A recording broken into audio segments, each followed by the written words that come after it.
निरोगी आणि संतुलित जीवनाचं रहस्य हजारो वर्षांपूर्वीच आपल्या ऋषींनी सांगितलं होतं.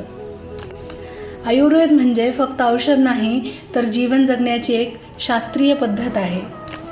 आहार, दिनचर्या, झोप, मानसिक संतुलन यांचा समतोल साधून आरोग्य जपण्याचं शास्त्र म्हणजे आयुर्वेद. नमस्कार, मी डॉक्टर भगवती चोले. आजपासून आपण सुरू करत आहोत 30 डेज आयुर्वेदा चॅलेंज.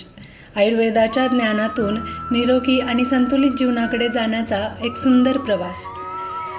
आपण रोज आरोग्याबद्दल अनेक गोष्टी ऐकतो, जसं की डाएट, डिटॉक्स, सुपरफूड, सप्लिमेंट्स. पण हजारो वर्षांपूर्वी आपल्या पूर्वजांनी निरोगी जीवनाचं संपूर्ण शास्त्र निर्माण केलं होतं आणि त्या शास्त्राचे नाव म्हणजे आयुर्वेद.